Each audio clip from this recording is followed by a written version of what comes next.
there, everybody. It's the Cryptid Huntress. I'm Jessica Jones. Welcome in. I am so glad you guys are here. I hope everybody is not hungover today. Okay, I'm too old for all that, so I did not go out last night. I have been staying away from big crowds and stuff. I think that's a good idea in these days, in this age right now. And I did see on the news, I read that there was an attack in New Orleans last night or early this morning. And so I want to send my condolences out to everyone who has been affected by that in New Orleans this afternoon, this morning. What a tragedy. You know, we got to be really careful, you guys. Keep your head on a swivel, like I always say. Okay, those words are ringing true every single day, even more and more. Okay, with this wild reality that we're living in right now, please be safe out there. Keep everybody, all your loved ones, protected at all times, and protect yourself at all times out there. And as y'all know, we've had a wild and crazy year. It was a wild and crazy year.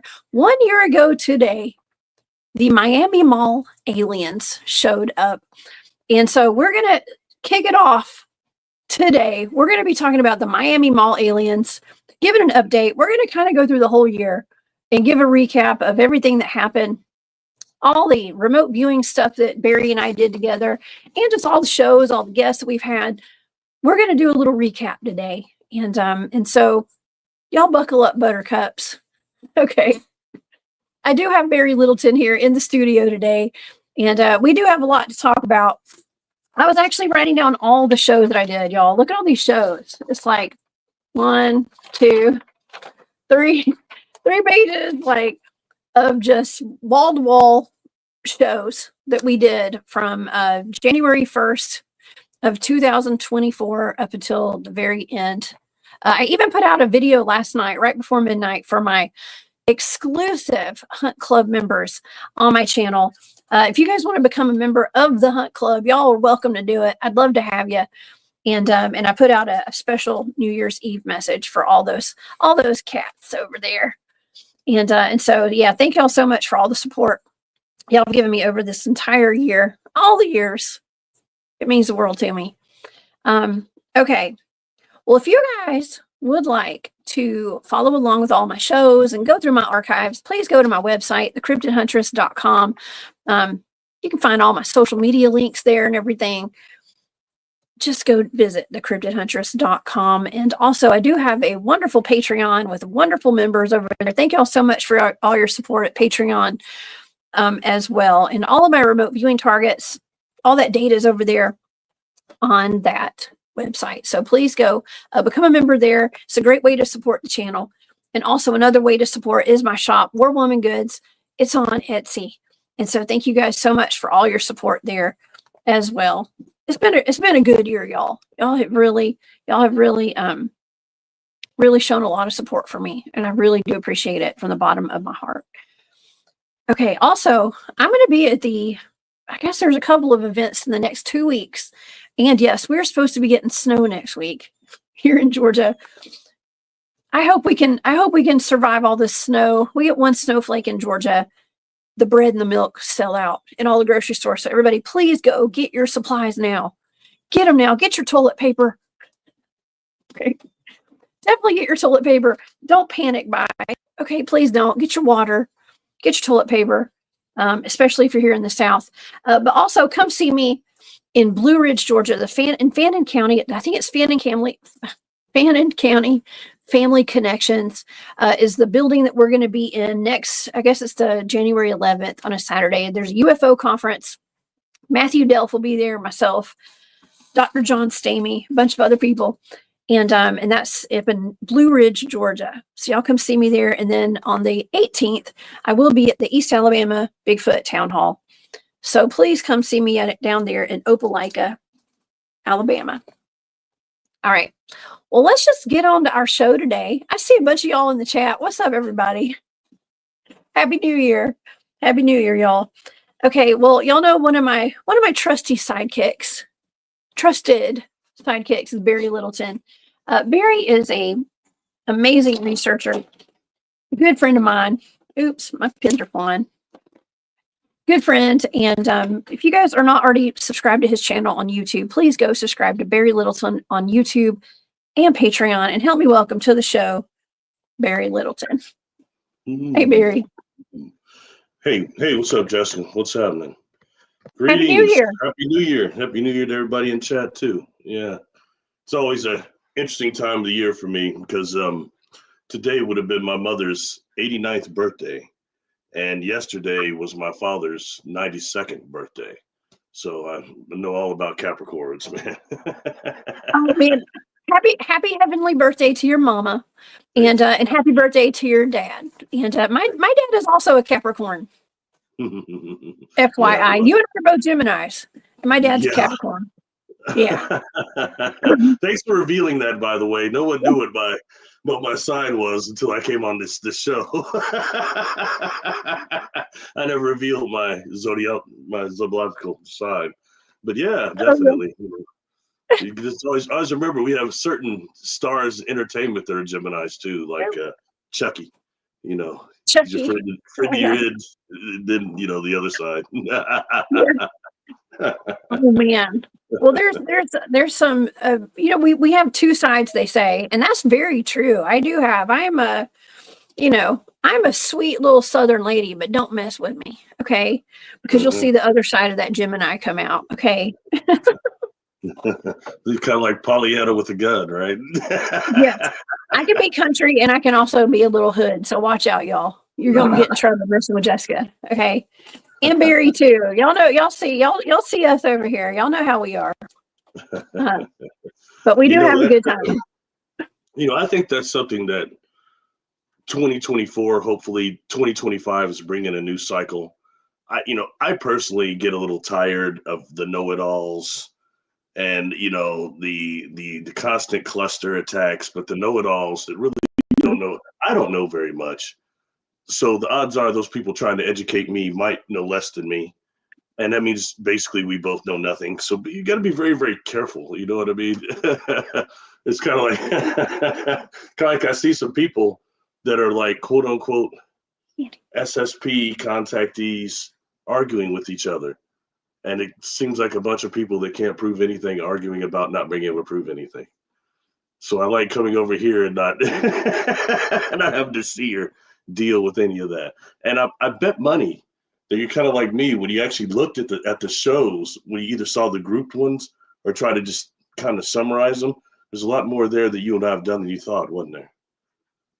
Oh man, I can't even believe the amount of work that you and I have done together.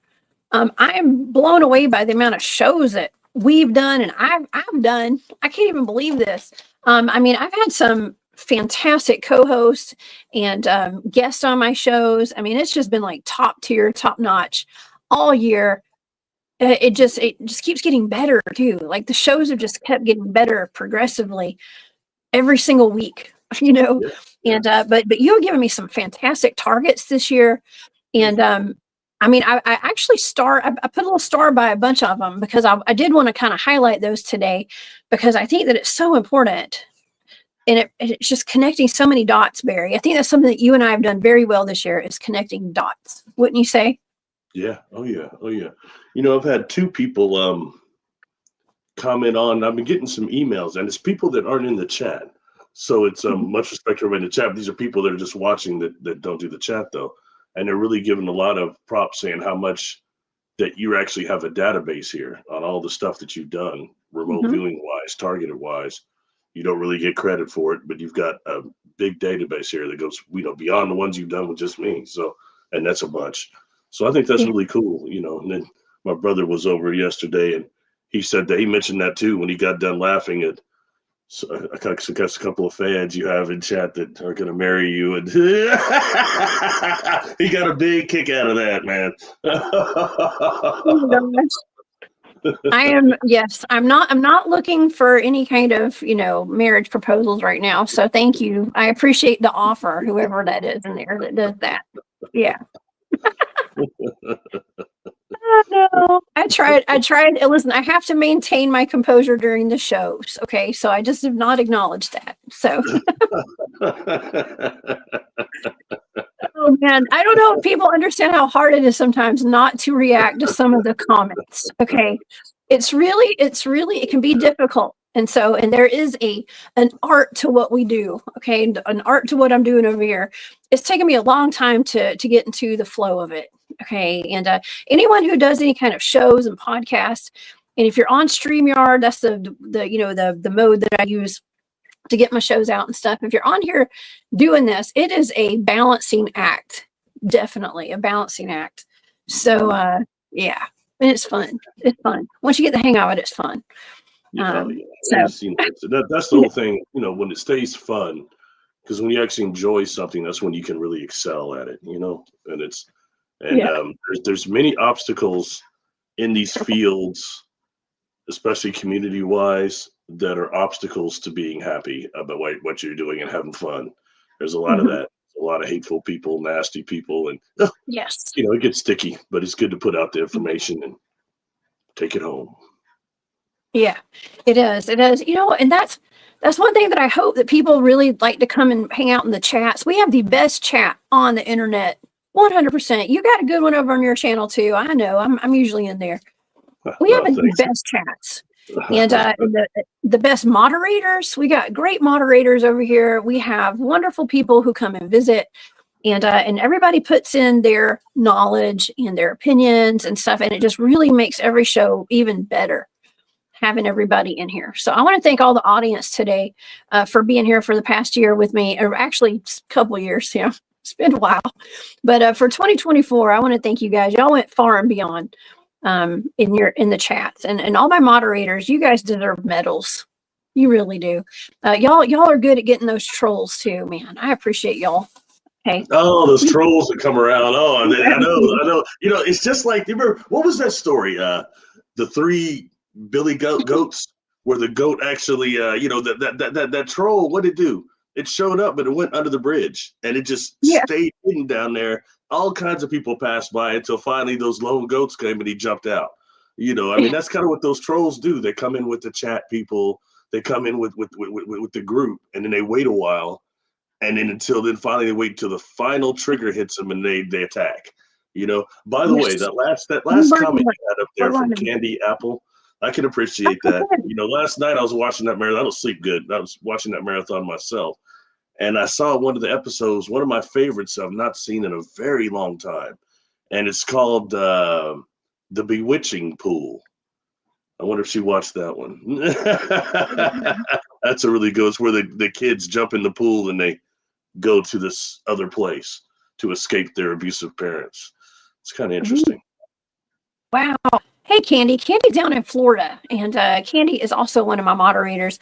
She says, just so for the people who are listening on podcasts, by the way, we do have a podcast. Y'all can listen to the Cryptid Huntress shows on your podcasting platform. So shout out to everybody on podcast right now. She says, I'm watching a Twilight Zone marathon of the Heroes and Icons Antenna channel. Love those cautionary tales. And so that's what Barry was referring to right there. And I also want to let everybody know that I did talk to John Vendeventer yesterday. He said he is improving, you guys. So he said that he's doing better. He wasn't doing so well this past week. And the past couple of days, he said he's been feeling better. So the prayers are working. You guys continue to send prayers to our good friend, a regular co-host that I have here on the channel, John Vendeventer. And please, y'all go check out relicsbooks.com to support John and Monica, his wife, right now. So, that power really does work when you get groups of people doing that, generating that psychokinetic energy. It's really cool that you're doing that. Real quick, just to throw that in, because I'm a geek, that. And it's something like there was that wrestler, Roman Reigns is his name, and he's kind of like, what do you call that? A bad guy.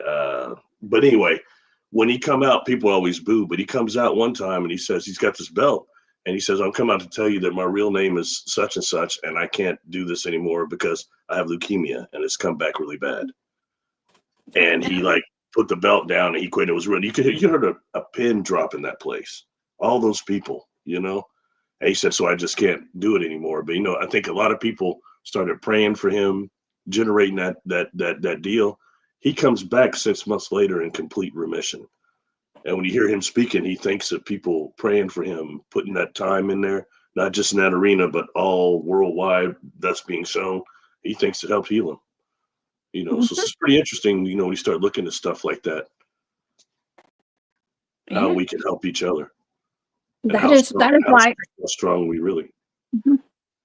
That's right. It's the power of prayer. It really does work. That's why I always try to remember to mention to, you know, for everybody to say an extra prayer for John, and anybody else that's been affected by stuff that's been going on. I mean, we've all been affected by things that have been happening in society lately. And I did mention that there was a terrorist attack in New Orleans, and they are calling it that, by the way.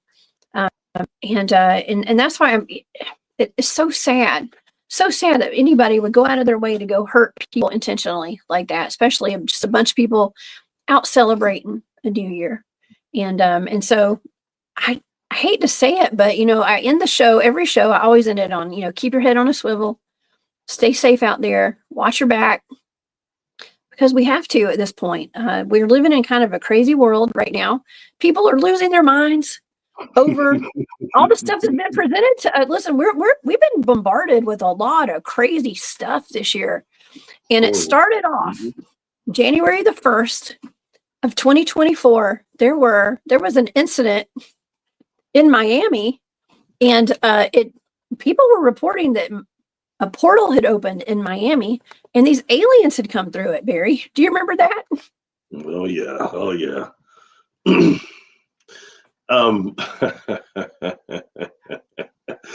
Do I get the apples and oranges thrown at me now, or you want to wait? Because you know, I said during the show I thought that was a BS event, okay, and I maintain that. I have my niece stays down there in Miami. She couldn't find out anything about it. Okay, why would that be so hidden? I mean, that was a staged event, big time. And I find it interesting that, you know, and you're the first person to do that, right? After that, I had people send me at least 3 or 4 other people that remote viewed it too.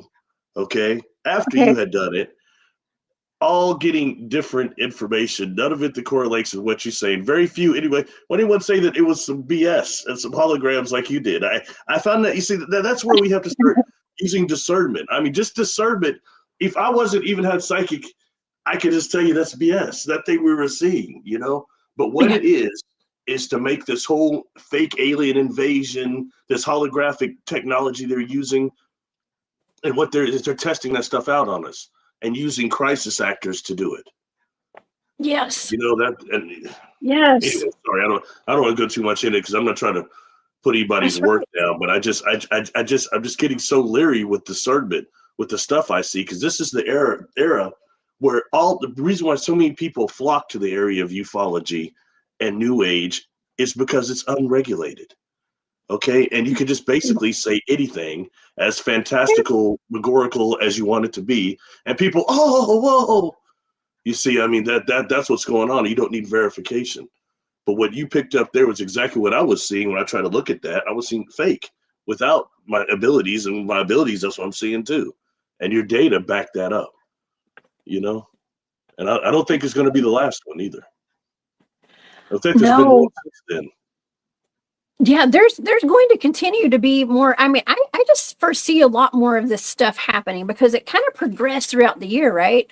So we started off with the mall aliens. We've ended it with drones and orbs. Do you find that kind of crazy? It's like it's you know, right? And throughout, okay, from the mall aliens to the drones and the orbs, the drone swarms, we had like backyard aliens in Las Vegas. Remember that? Yeah. Let's see. I may have a couple of pictures here. There was a family who called in saying that a UFO had crashed in their backyard, and they claimed that they saw an alien. Do you remember that? I mean, this is stuff that we remote viewed here. Okay, these are like remote viewings. This was almost like there were a lot of aliens in Las Vegas this year. I love that one. That's a good one. I gotta tell you, there's one place I'd never really been to Vegas until I spoke there last year at that Stairways to the Stars. So I was there about 4 days, and I didn't get to move around as much as I would have liked to because it was working. But I'll tell you, if you're going to see some aliens and some freaks, that's probably the place it's going to be is in Las Vegas and probably LA. Shout out to all y'all going to the Life Conscious Expo. That's like the red carpet out there. It's a trip. Yeah. I mean, it just seemed like it started off with a bang. Okay, with the mall aliens.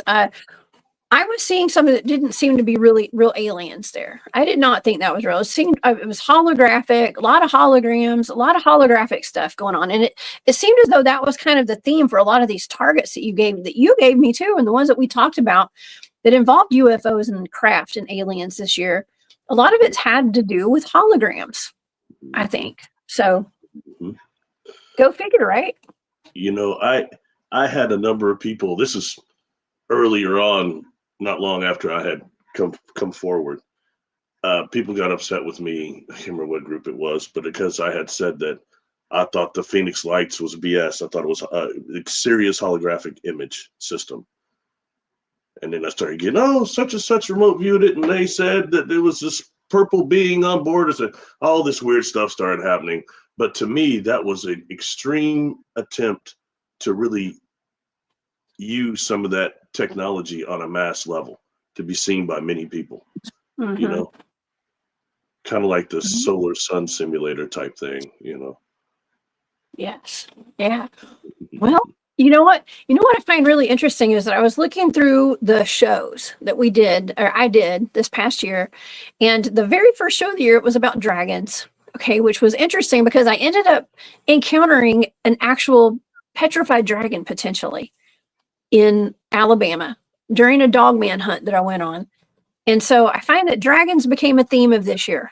And it was the year of the dragon, by the way. And so, wow, isn't that wild? Like, it just seems like dragons were a big theme. UFOs were a big theme. Aliens were a big theme. Giants were a big theme. I mean, we had photographs of giants, videos of giants all over North America this year. And so those were some of my remote viewing targets. I did some shows on those. The second show that I did, I believe it was on Robot Grandma. Okay. Out of Mount Shasta. You and I have talked about Mount Shasta a good bit. That was Arkeem Raw. Arkeem gave me some really interesting targets this year as well. So shout out to Arkeem. He's going to be on the show tomorrow night, y'all. So y'all come back and see us tomorrow night. I don't know what his target is yet. Okay, so I will find out later today, hopefully, and put that up. But he always gives good targets. But we looked into Robot Grandma, which actually kind of connects to one of the most important shows and the most important targets that I did all year, Barry. And that was one that you gave me. And that was the missing persons clusters in our national parks. You gave me different angles. You gave me different targets to look at it with that, and it really sucked the life out of me. Okay, I remember that. I got really sick doing that because it was good though, because we sometimes you have to sacrifice, okay, to get the answers like that. And I know that sounds weird, but I look back, I'm so glad that I did that. Okay, because we need some answers. We need some answers, and so that. Since you mentioned that one, and this is a recap show, why don't you tell everybody what you saw, if you don't mind? I mean, I think that's one worthy going over again and again because it was important, and I know it drains you to do it, and I apologize for that. I try not to give you many targets that do that, but I thought that one was just so important, you know. Well, right now we're looking at the missing persons clusters map. I think this is from 2012 or sometime back. It's been a while. Okay, so I'm sure the map has gotten more clustered at this point. But I had a hard time with this one because it was so like I said, it was draining. But I kept thinking that I was underground. I was definitely going underground because the main target was like, where are these missing people going? What's happening to them? Who's getting them? Where are they going? And these are the ones that are only the ones that have never been seen again. Okay, the ones that there's no trace of these people. And I was going. This target took me underground, deep underground, and I told you I felt like I was under the Vatican, potentially under some place that was guarded so heavily it was like Fort Knox, is what I said. And that people, there were people that were being taken there, they were being experimented on. I said kidnapped, experimented on, and disposed of.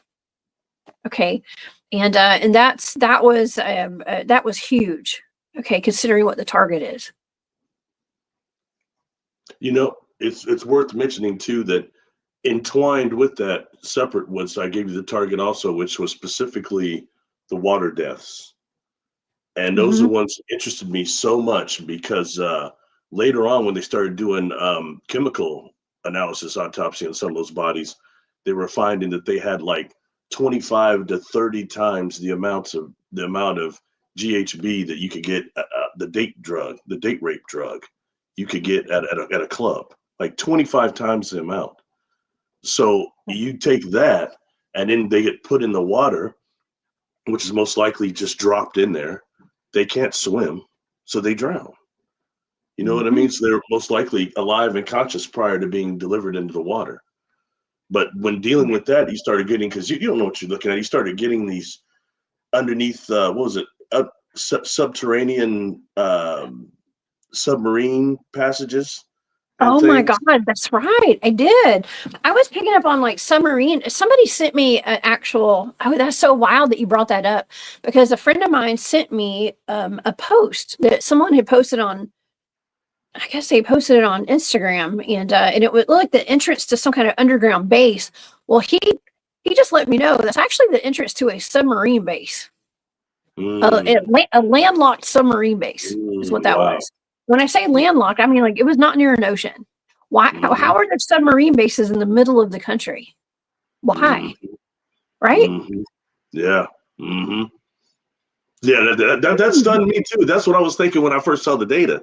I was like, whoa. Yeah. But then, you know, when you start dealing with subterranean stuff, it's, you know, these aquifers, these different things, the connection down there. Maybe that's worth finding out. What is supposed to be the underground, like artesian well and underground connections as far as like water goes? Because I mean, that was one of the things that took me aback. I was like, whoa, okay. But then still these were going to these, there were underground facilities, laboratories, right? Where they're experimenting these people on. Yeah, and then dropping them back in the water. Yeah, that was a trip. It was, yeah. Hey, Scott. Scott says submarine base in Nevada. Yeah, there's one in Nevada. We talked about that one. I think there's more though. Yeah. Did you? That's right. You had that marked in the data. Yeah. I did. I did. Yeah. You did. Utah. Wow. I think it was like Utah and Nevada. I mean, I had a bunch of different places marked on that, and these are blind targets. So, like, how in the world? You know, it makes you wonder. It's amazing. I love remote viewing. Yeah. But you know, it's I think it's so important because so many of these things that we talk about, especially when it comes to cryptids or anything in our national forest, a lot of it can be connected to that target that you gave us. Now, I don't think that cryptids are taking all these missing people. I think that it could make up for a percentage of it. I do, because I had Nick Sylvester on my show, who is a big, you know, he's a big voice in the truther community. And he has a Rumble channel. He's had several YouTube channels. They all got taken down. Okay, so he's on Rumble, The Bridge with Nick and Dylan. And he comes on. He's got some good, I'm going to say, inside information. The Bridge is Nick and Dylan. The Bridge with Nick and Dylan. Yeah, that's Nick's channel on Rumble. Oh, okay. Yeah, that's his channel. And so someplace everybody was doing these investigations or something. Sorry. Yeah. Well, he's really into cryptids big time, but he talks about the connection to government agencies, and it may not be just all government, some sort of agencies. Okay, even NGOs as well, I'm sure, but how they utilize cryptids, okay, for things like assassinations and kidnappings and things like that. So he was able to bring that aspect into it with a little bit of inside information that he's got when it comes to some of these missing people as well. And then, of course, you've given me targets to deal with portals. Okay, and that's another big topic that we had this year. I actually was asked to go on. I did a show or two with Tony Merkel over at the Confessionals. He was really interested in the portals aspect, and somehow I got on when I was talking with him, I got on the topic of weaponized portals, and that was one of the targets that you gave me. That was that was like 2 years ago, I think. Gosh, But tripping. It seemed like it was that long ago. Wow. yeah, You know, that is something that right now, that's something that people can look up, how they're using different types of energy to make these lab black holes. And I mean, they're finding several different ways to make them that maybe that they're not natural makos, but they're able to produce these in a way that's even beyond what CERN is doing. When you start combining stuff like that with it, you know what I mean? And people can look that up, like quantum entanglement of black holes, or how black holes are being made, stable black holes being conducted. And what's another one? I think it's a plasma black holes they're doing too. There's several different things people can look at. So just the next natural step is actually weaponizing that. You know, I was watching these astronomers, one of them being Neil deGrasse, who I get some issues with. It is what it is. But anyway, that's not the point. We're not here to talk about that, brother. But anyway, just him and a couple of these astronomers were talking about how actually the whole fabric of the universe is made up of these black holes and wormholes. And that's almost the basis for true quantum entanglement, why everything's connected. It's because of these makos. It was taking it to another level. I mean, it was kind of interesting, but when you start dealing with that and the natural ones here on Earth, and the fact that Earth, it looks like Swiss cheese, I think, to an advanced civilization, you know, especially the ones that people don't talk about, like the ones that open and close under the pressure of the ocean in the trenches and other places. You know, it's fascinating. So, you know, you've got a lot of stuff going on here, and it's not just ET, the interdimensionals here, and those beings that are coming from other Earths. It's a serious threat, and we're blowing holes and stuff with atomic bombs and hydrogen bombs that leave rips in the atmosphere in our planet that we don't know what's coming through.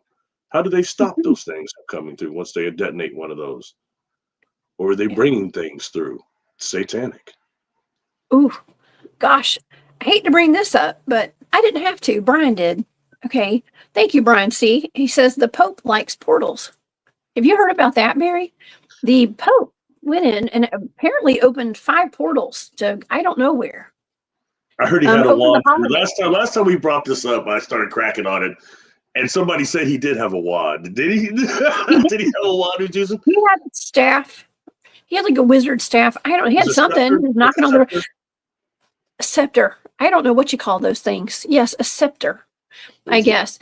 And Like and let me tell you, what's her name? Apollosteria, like the one she makes, similar to the that. shaman spears. I have one. I have one of her shaman spears. It's behind. It's way over across the room, but I have one. Yeah. There were some anomalies in addition to opening portals, which is supposed to happen every 25 years. Apparently, is when he does that. I think. But there were some more anomalies because there's a video where if you watch it, the two people, humanoids, that open up the doors for the Pope to, I think it was wheeled in a wheelchair this year. I think they wheeled him in. And when they open up the doors, these 2 people did not look completely human. Okay, one of them did not have ears on his head. And that could be a genetic mutation, or he could have had something over his face. I don't know. The other one looked like an alien. Okay, in the face. So it was just really weird stuff. I don't know. Maybe it was all CGI. Who knows? But yeah, there's some videos going around of some very strange anomalies about all of that. Hey, who's the guy you had on again? It was like maybe a week ago that was talking about they go out Bigfooting and all those other beings are out there, and he had all those pictures. And he was saying somebody from his team or somebody he knows just said, screw it, they're not doing it anymore because they're going looking for Bigfoot, and there are these other horrible creatures out there everywhere, all these yellow eyes looking. He had a bunch of pictures that she showed. What was his name? Oh my gosh. Well, I had Alan Thomas on. It could have been Alan. I'm not sure. I can't. Oh, it was David Pardue, maybe. Maybe it was I think David. that's it. I think that's it. Okay, Yeah. David's one of my teammates. Yeah, he's out of North Carolina. Fascinating what he was saying. I think people need to listen to that more. You know, I mean, I've heard that before, but not quite as descriptive as what he was saying. He kept me on the edge of my seat for a minute because he kept saying there are these others out there, these others, the others. Well, who they finally started describing and then showing pictures. And people were saying that looks like a gray alien, one of them. I'm sorry, man. That thing looked like a demon to me. It didn't look like no gray. It looked like a demon. And when we start dealing with, I said before, the twin Earths we have, this Earth that has beings, organism with organism, and the other Earth that has beings with awareness and consciousness and no organism, or some type of a plasma or condensed light or mist or whatever it is. They're inorganic. Okay. And then how many of them, these other beings that land on Earth, not just here on Earth, third dimensional Earth, but that other Earth, the one that's so close with us, and they land in that realm and we're mixed together. How many of those beings land in our field of perception all the time and we were unaware of it? And I think that's what that gentleman was showing with those pictures and Yes. the stories. Once you get out of the concrete jungle, you can see out there the pineal glands open. You see that, and that's the world we live in. You know what I mean? Oh yeah, yes. That was that. We actually showed a video of that little creature that was going back and forth, and it was only about 2 to 3 feet tall. It was tiny.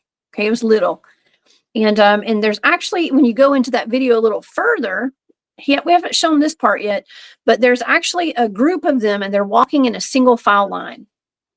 Okay, so there was a bunch of them, and but you know, I was thinking, I've always thought, well, maybe it could have been who is it? Ron Riley. It's in the chat. He usually says, talks about, is it the Nunnawi? Is that how you pronounce that? It's like the little people. Okay, and this comes from the Cherokee legend. The little people out there. Could be that it definitely looked like an alien. Could have been demonic. I don't know. But we also talked about the moon-eyed people too. That was a great show this year. Talking about the moon-eyed people. Before we go further, I want to thank Bing Bing Peony. Thank you so much for becoming a YouTube Hunt Club member today. Thank you so much. And Mike Bothwell, thank you. Barry is the man. Yes, thank you for that super sticker. Hey, thanks. I appreciate that. Thanks for that. Hardly worthy of that, but hey, thank you, man. That's You got a very really sweet cool of you. audience, man. Sometimes I worry that they're gonna be throwing oranges and those the night at the Apollo, throwing stuff at me. But that doesn't happen. You got a really cool audience. Oh my gosh, we have the best audience ever. Well, but we talked about earlier this year. We talked about the moon-eyed people. That was a really cool show that I did. This is okay. So for anybody who follows me on social media, you know I like to make funny pictures after my shows, and this is one of my favorites right here. I'm just gonna pull this up. I tried to blend in with the moon-eyed people back there. Y'all can see me, right? I tried to make my face blue. Okay, so but anyways, the moon-eyed people. That is.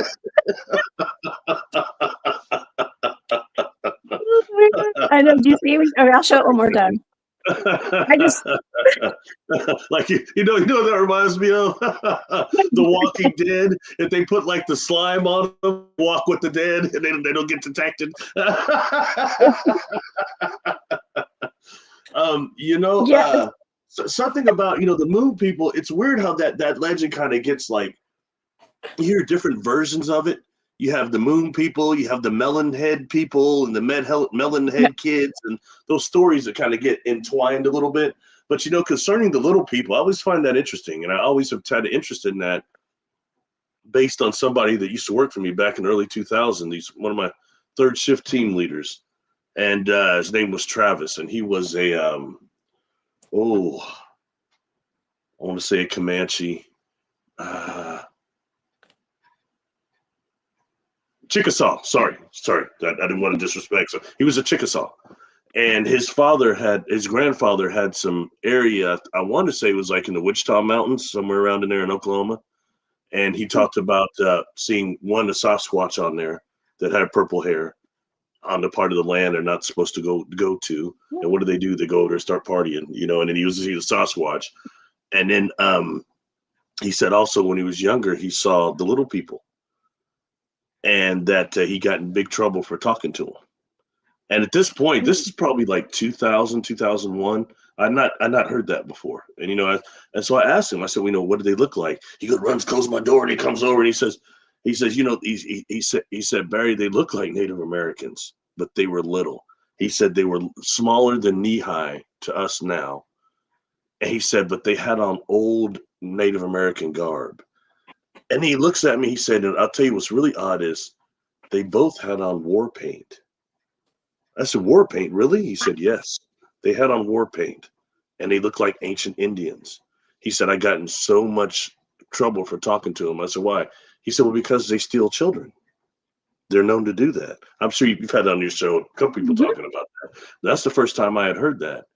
And then later on, somebody else I met that was a therapist, and she worked for our company for years, and she her parents were these mineral and gem collectors, and so they went to all these mines all over the country when she was a kid, and she talked about meeting the little people at one of those mines, and she was out moving out, like going around on the trail, and she said there were several of them. She said, but they were almost not corporeal. They were quick, but we're like playing. She said, but then I left. I went back to my parents. I said, was it? She said, they were trying to get me to leave the trail, and I wouldn't do it. And I said, why is that? She said, I get lost, Barry, immediately, just like that if I left that trail. She said, they were trying to get me to play off of it, and I wouldn't do it. So, so that's the second time. I said, well, okay. And I started seeing a theme. This is without, any of the stuff that we know now. I certainly see it now. The gentleman you've had on from Alaska, he says about the same thing, doesn't he? Mm-hmm. Yes. Sorry, I can't remember his name. They're not very good with names. But well, I've got Fred Roll. He talks about the little people as well. Yeah, Fred. Shout out to Fred, a subarctic Alaska Sasquatch. If you guys get a chance, go subscribe to his channel too. In fact, he talks about the Alaskan Gugly type too, doesn't he? Uh-huh. Yeah, he talks about a lot of different things on his channel. He's had some up close and personal experience with the Alaska hairy men up there. They're the ones that are fascinating too, because the species I've heard up there, I hear most of the types about how especially aquatic they are, how great swimmers they are, and to get in that water, swim in that water at that temperature, my Lord. Yeah. Kind of like the Cushtaka that we talked about. You gave me that as a target. That was a couple of years ago too. It's been a while. Those are the ottermen. The ottermen. Yeah. Okay. Familiarize me. Wasn't that one of those genetic experiments too, or was it? Or was that a natural? Was it a natural creature? Or was it an experiment? Like something that's being made. I have to go back and look at the data on that one. I thought that was natural, but I don't know. I don't remember. We'll have to look at it's all on the page now. I'll go back and look. Yeah, I know they go back a long time. They've been cited for a long. That's not a newer phenomenon there. So wow, that's right. Yeah. See, you're reminding me. I forget some of these because I remember I kept thinking. I was like, I'm sure that I gave you a target of like a swimming Sasquatch or something like that. And it was the Cushtaka. Yeah. It was the Otterman, though. It was. And Maureen, thank you so much. Maureen and Gus. Happy New Year from Gus. Hit the like button. Thank you so much for all your support, Maureen. You've been an amazing mod. Her little dog Gus is one of our mods as well over here, y'all. So show some love to Gus and Maureen, y'all. And Maureen, thank you so much. She's like Paulides and who's the dog? He's got this producer Huck, the general producer. That's cool. Yeah. Oh yeah. So Gus is he's a staple to the channel. He's one of the, I guess you would say, the mascots. Gus and Freya will be the mascots of the channel. And so yeah, you had mentioned war paint. And one of my, I had all my shows were my favorite. Okay, all the shows are my favorite, but I had a co-host here occasionally who came on. It's Cryptidville, who's also a mod on the channel. Cryptidville is Mark Maychek. And Mark came on the show this past year. He talked about his experience with Dogman. And he had an experience at the Land Between the Lakes that he talked about on the show live, where he said, maybe it was at the end, might have been the very tail end of 2023, actually. But he talked about his, let's see, he saw a dogman. He thought it was a deer, and he realized that it had war paint smeared down his face, or not war. I'm just gonna say white paint. Let's don't say war paint. I think I heard some of that. Camouflage. I came in late on Right? that show, but I heard him mentioning something about that. Yeah. Yeah. A So, dogman with war paint. And I remember hearing something about that. Okay, wow. Yeah, that's interesting. Yeah, I mean certain things that people say, it just, I'm one of those people. I thought I was always chasing all this stuff because I had these experiences as a kid, and so I tried to reproduce them because it was real, but I couldn't make them happen. You know what I mean? Then I got older and they started happening even more involuntary, and I tried to really master it. I tried all these different things because I feel like I was always chasing this stuff and chasing the knowledge, chasing the information, chasing how to control my abilities, all these type of things, when really it was chasing me. And most of the people I think into this right now, it's the same thing. This stuff is chasing them. It's not just karma. It's like destiny. It's past life stuff. It's all sorts of stuff. And right now, this is the time of this planet that attempt to save itself. And it's through awareness, through consciousness. We're not going to have the space brothers save us, sadly, or the forest brothers save us. It's not, that's not what's going to happen. But consciously, we're starting to move up and becoming more aware, more conscious. That changes our density. It changes this planet. And that's what's really happening right now. This planetary shift, this pole shift, I think it's one of the main things going down, and right now it's a shame because to me, drones, are sensationalism. I'm just being honest. Sensationalism? Big time. Yeah. And a diversion. Yes. Because what is really that's a man-made thing. That's why so often the targets I give you are before the era of drones. And there's something that's called, we can call it UFO ship mitosis, ship reproduction, for these beings that are actually physical, and some of these craft that are physical and space organisms, how they actually reproduce in almost a symbiotic, asexual type of a way. And you see these swarms of them. They used to do things, but now the drones scenario has completely screwed that up. And I hear so many different takes on the drones. It burns me out more than Donald Trump. I'm sorry. I mean that in terms of people I hear, things you hear about just constantly. Constantly the drones, and it seems like it's a diversion tactic for people to not, really know what's going on behind this on the conscious level. What's going on consciously here with these events? Not just the cryptids, the UFOs, the contact scenarios. Why are so many people more sensitive now and seeing things and having things happening? And they're looking for people like us, weird people that talk about this stuff, and it's becoming more open now thanks to the internet. Yes. I just want to make a note. I know you and I don't always see eye to eye on everything. Okay, we don't. I'm okay with Trump. Okay, so I just want everybody to know. Okay. I refuse to talk political, but I'm just saying, as far as I hear about that, okay. Let me throw out another name then. Okay, so I want to go. I don't go into politics. But I'll throw another. Like Carson, I heard so much about him in the debate that it was like that. It was debate, Carson, and drones. That's it. I was like, my God. And people are just obsessing about, the brother got burned up. He stepped out of his lane. It happens. Okay, let's move on. What's going on consciously? Is any of this stuff going to help me when I die?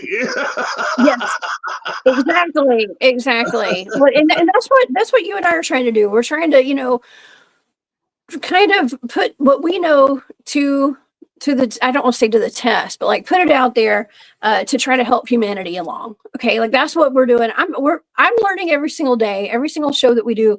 I'm learning from what you and I are doing. Okay, and for all the shows that are being put out on my channel right now, on your channel too. Your channel is fantastic, by the way. Barry Littleton on YouTube. You guys, please go to his Patreon and become a member as well. You will learn. I promise you will learn a whole lot from watching Barry's videos. And Tammy Johnson, thank you so much for becoming a member really of the Hunt Club. For people to do their own research and their own thing. Like people in your group, there's so many geniuses in there. All they need is just to see the way the pointed the right way, and then they go. They're on it. They know. You know what I mean? Yeah. That's self It's fun, you know. It's fun to learn and to kind of grow in with this stuff and gain personal power. You know what I mean? And when I say that, once we start freeing up our energy towards not so conformed to this and that, we start actually gathering personal power with freed energy. And that's when you can actually direct that personal power, can intend your will. That's where it's at. Mm-hmm. And something that they don't want you to know that you can do. Better pay them bills first. It's hard to just survive here, let alone try to intend your will on anything but getting that paycheck. They make it very difficult here. You know what I mean? It's purposeful. Yeah. It's survival mode, you know, and that's why. Okay, so that's why I like to do these shows, is to kind of relieve everybody who's watching of some of the fear. Okay, because we are pumped full of fear every day, and made to be, to feel like we have to live in survival mode all the time. Okay, it's survival. And yes, I say keep your head on a swivel. Yes, the world is crazy. Okay, there are things out here that will eat us. There are things that will hurt us. There are things that will, I'm just gonna kill us. Okay, there are things that will. And so we have to be aware, but don't live in fear of it. Be aware of it. Just don't live in fear of it. And if we're sitting around worrying about stuff like that all the time, about how, oh my God, there's a werewolf in the woods, it's going to eat me. Okay, we're never going to get anything done because we're going to be running in circles being scared. Okay, go out there and have fun. Don't worry about it. The chances of you getting eaten by a werewolf are tiny. Okay, it's 0. Just do what they owe to David, not what they did to David Naughton in American Werewolf in London. What's the name of that club, that pub? The Slaughtered Lamb. They just let those cats go walking on the moors out there, man. They didn't know that thing yelling out there. They knew that werewolf was out there, and the woman told her, "You're just gonna let them go walking out there?" They said, I didn't even hear nothing. They dogged those kids out. So I mean, if you look at if you look at it like that, I mean, it's constant. But this planet, the problem is that the beings that have been in control, and I'm convinced that most of them are just like you and me, come through the birth process, and they're probably these little nerd people too. All right, but the truth is, they're evil as hell, and everything down here is lean to, evil doesn't have any place to it moves around. You notice that it jumps around and moves around, and here is trying to be a harbor for evil, because these people, whatever they're bringing in, half of it is negative. That's why they're hiding it, making these deals with some of these beings that are just a little more advanced than us, or from our parallel Earth that need genetics, our genetics. That's coming up again and again. I'm surprised it took this long for people to acknowledge that in these parallel Earths, these cats are coming through like, I know you don't watch TV, but somebody in your audience knows, like the Sliders, Ebro Quinn Mallory, and the Singing Man, Rembrandt Brown. They come through the Sliders. But you have, seriously, I think you have, that going on a lot more than we think. And people can use the words avatars and other things, but there's still a lot of like sliding type thing going on here on this planet. Yes. You know what? Something else that has really come to the forefront this year is all of the AI. And I know Third Eye Tribe is mentioning the nanoparticles and some of the dust, some nano dust. What is that? Smart dust. Okay, now this is, I got pretty sick on Saturday night, Barry. I got kind of sick, and it was during my show. I knew that I was getting a fever before I went live because I was getting really hot, and my forehead was hot, but my body was kind of cold, and I was turning red. I think Firewater maybe had said by design said I was turning green. I do believe I was probably turning a little green towards the end of that show. Eric was on the show with me. What's up? Eric's in the chat. Edie Testerman. Hey, Eric. Thank you for being a part of my channel this year too. But I wasn't feeling well, and it was that night that this fog had rolled in. Okay, here where I live, and it was raining, it was fogging. I got sick, my son got sick, my dog got sick. All of us got sick. And it was kind of off and on ever since Saturday. Actually, my son had been sick for a little while before that. Okay, but I never get sick. And I got sick. And it was horrible. I didn't know if I was going to survive Saturday night. I'm not going to lie. I felt really bad. Yeah, I'm glad you feel better. I've mentioned before that there was the first time I'd seen analysis of chemtrails. It was from Dr. Delbert Blair. and he had presented this document. It was the stuff that was in these chemtrails, and also he did some stuff over Morgellons also. And somebody just mentioned nano dust. Definitely, I was shocked to hear, like, in those chemtrails they were finding nano dust, but also nano dots. The nano dot, that's something that can be used for also invisibility as well. Nano dots, cryptosporidium. All right, that type of pneumocus. I can't pronounce it. Pneumonical of some type. Anyway, it's several things they found in there that tripped you out, along with manure as well, not cow manure and stuff like that. So when dealing with that, and them spraying stuff or just what's coming around, period, or they're releasing in mist form, and then you've got those entities that also are like mist. That doesn't make it any easier. Yeah. Yeah. Well, I'm learning there's a lot of, AI. AI was a common theme throughout the entire year. And in the beginning of the year, around January or February, you gave me another interesting target for a remote viewing session. And that was the black cube near the sun. Okay. I just wanted to mention that today because I think that is important. I'm not sure exactly how it ties into everything that we've discussed and everything that's been affecting us this year as in our everyday lives. But I thought that was a really cool target because it was like ancient AI, right? A big, gigantic, I mean, this is bigger than the size of a planet. Oh, yeah. That would have been bigger than Jupiter, that thing. And, that what led me to do that is because the great shock that I had to deal with dealing with the weaponized portals of Earth. You were tripping out on the sun, but how much you were drawn to the sun and how they're trying to weaponize the sun. That takes us into these things that people don't want to give credit to, like those scaling of civilizations, type 2, type 3, type 4. But I mean, you start getting above type 2 where you get these civilizations that are using the fabric of space itself for a power source, or the black hole, the Mako itself, as a power source. So that, that's when things start getting really, really in depth, and so dealing with those type of civilizations, they're using the actual fabric of a Mako, a black hole, which would be the black spots of the sun, and trying to weaponize that. You talk about that's something trying to take over a whole solar system, and it goes even beyond what we would call a Dyson sphere, which would be like a Death Star that encompasses our sun and everything all the way up to Pluto. You know what I mean? A sphere, a Dyson sphere, something like that. It gets really, really pretty creepy because when you saw that, I mean, to me that was horrible. I would have been more comfortable if you would have said, "Oh, hey, there's some android like Borg looking things walking around." It wasn't nothing like that. You were describing these huge AI. I mean, I almost want to call them monoliths inside that thing because they almost sounded the way you were describing them like that. I mean, what kind of technology is that?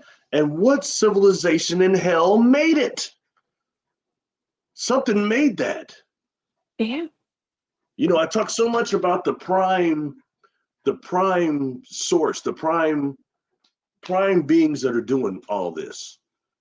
Okay, we don't know who they are. The prime beings, not the one that Linda Moulton Howe is always talking about, the tall whites, the this, the that. Who's in control of them? What's the prime intelligence in control of them? And they're in control of the AI robots and the grays and all that type of stuff. But who's in control of them? What is the prime intelligence? We don't know. And to me, when you start dealing with that type of AI, you show me at any point, even in the next 2,000 years, that humanity can make an AI ship that size. Yeah, it's huge. I mean, that's pretty serious. People don't think about this. That's pretty serious. I don't hear it being addressed by any of the little groups and stuff that we hear about. The little cool groups. I hear tons of fantasy, but I'm not hearing anything that's addressing what we're talking about right here, and that's real serious. And I can't familiarize. Did you get a negative vibe from that cube, or was it positive? Which one was it? I can't remember. I feel like it was ominous. It was ominous. I don't feel like I got a positive or negative. It was just ominous. Okay. There wasn't any kind of feel, but if upon analyzing it, I would say it'd be more kind of negative actually, but I remember you asking me that before and I was like, well, it's indifferent. Okay. It's ominous, but it's like indifferent.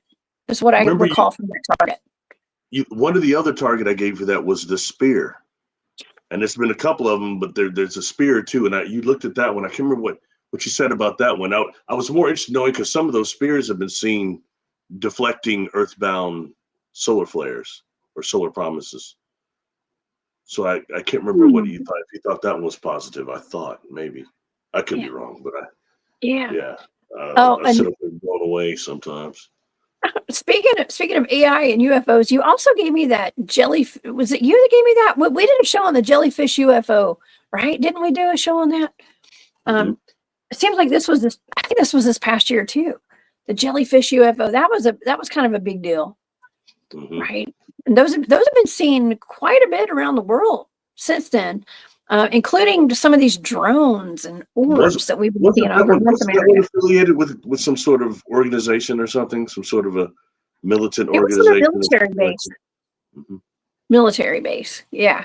It was actually, I think in the data, it was like some university.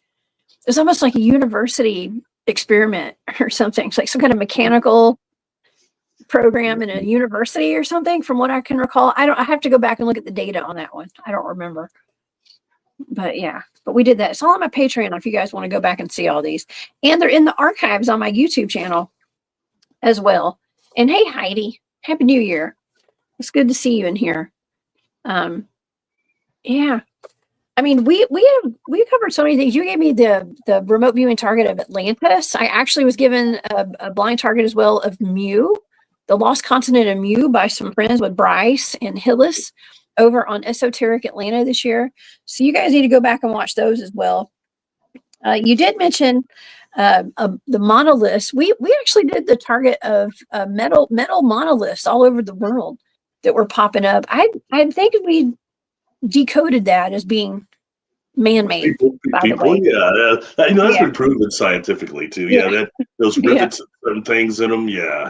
That's but I mean, people need something, and that's just the easy way to get people going. People automatically start thinking, well, the first thing you see is what 2001: A Space Odyssey. The monolith comes to Earth, and it's just there. And at first, there's the Neanderthals, the monkeys jumping around, ooh. And then pretty soon they're Neanderthals. Then they're a little more than that, and the monolith is just there, waiting for us to become a Type 1 civilization, so it can open up and introduce us to galactic trade and become part of the whole deal. You know what I mean? That's a true Bracewell probe, is what that was supposed to illustrate. So, and it's said that on our moon, some of the things on our moon are Bracewell probes, and I find that interesting because I think maybe Ingo Swann had mentioned that too. And I think that's kind of interesting because in the movie 2001 by Kubrick, at first, the monolith came to the moon and it stayed there for a while before it came to the Earth. And I want to say, was there two, one on the Earth and one on the moon? Can't remember now. That movie's so long because one parts of it goes into it's all a musical. Like, man, if I want to see that, I'll watch Mary Poppins. I don't get as much into that. I'm trying to watch the space thing. I like a little dialogue, man. But they're floating around and the symphonies going on, and until the robot finally, or the AI finally trips out. That was the first AI we see that tripped out, locked dude out of the hatch, right? And he said, "Man, you're gonna try to disconnect me." He said, "I know you try to turn off the thing, but I can read lips." And that's something that the 80s was really good at. It was trying to introduce what we're calling AI now. But they wanted it to be that in that era, but they couldn't do it yet. Think about it. You had so many shows that were about AI. You had Kit. Kit was full of GPS. He had GPS. He had Skype. He had what we call metamaterials on his hull, that made him impervious. He was artificial intelligence amplified. And since it's Glenn A. Larson, we can say Kit was the first Cylon. The Cylons got that sensor in front of them too. If if you look at it. Anyway, sorry, no, I want to go into movie references and get in trouble. So somebody will get in dog me trouble. hard. Somebody will Everybody dog me. loves movie references. Yeah, I mean, I like them too because it's actually showing some soft disclosure. And so it's wonderful that you have the knowledge, like these, like you've lived and watched these things your whole life, watched all these shows and stuff. And I mean, I've been seeing soft disclosure from cartoons that I watched when I was a kid, like cartoons and stuff. Even I mean, you name it. It's been like soft disclosure. Even the cartoons my son watches and stuff today, talking about parallel universes and multiverses and things that we're actually showing could be real through some of these remote viewing targets in real life situations. Yeah. It's real interesting. That's what some people are telling me. Hey, something that you guys are talking about helped me because that happened to me. Something like that happened to me. People have all sorts of deals. I saw Robin Martin put it there. Knight Rider 1982. Right. Believe that. Yeah, right. When I had encountered, I don't have the picture right here. When I went and encountered those Nordics, when I first came forward, I kind of clowned on the Nordics quite a bit because they're just forced down our throat. But I didn't realize that I had interacted with them at that point, and I had not been able to come to accept that. But the gentleman that approached me, and I saw him on the craft too, he had a mullet, and it looked just like David Hasselhoff's mullet, probably about 1983, 84. It was a little more crude, but that's how I always assimilate that. That's a mullet like that. You know what I mean? When I met this cat, they went by Alex, capital AALEX. That was, anyway, just food for thought. But no, there was another cool TV show that came out back in the 80s. It was called The Phoenix, and it starred Judson Scott that played, he was one of the reptiles in V. I think he's the guy that just ate the mouse straight up. And then also he played Khan's son in Star Trek II, The Wrath of Khan. But he played, the character was named Benu, and Benu was from, not Tal Seti, not Alpha Centauri, which you remote viewed too. That was a good one.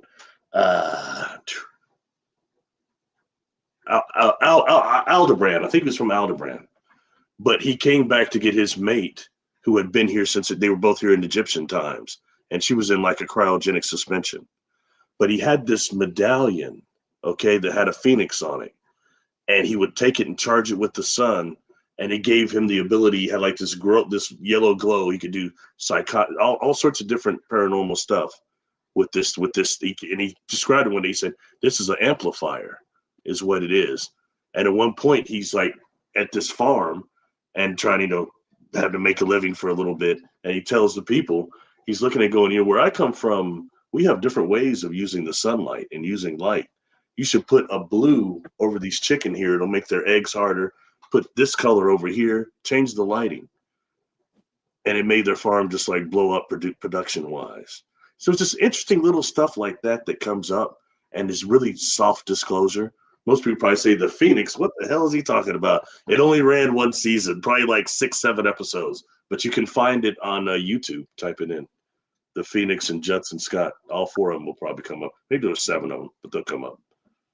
It was like kind of like Starman. Remember they made Starman into a TV show too? The movie? That was another really good movie that didn't get credit because it was positive contact. People don't want to talk about that, But if you think about it, they sent up it was Pioneer 10, I think, and Voyager. They all had those records on them. And the civilization, and maybe it was Starman, it was from Aldebaran. Anyway, they intercepted one of the probes, and it was saying, "Hey, come here." And they sent a probe here, and then they got blasted as soon as they entered the atmosphere. He got shot down by jets.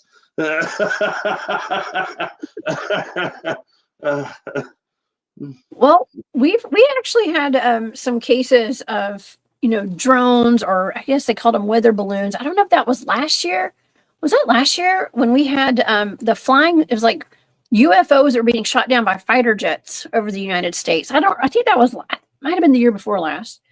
I did a show on that with, I think it was John Vendeventer, actually, and I did a show on that together. But so yeah, it's just art imitating real life, I guess, is what these shows are. And speaking of shows and famous people, another one of my favorite topics that we discussed throughout this entire year of 2024 were celebrity shapeshifters.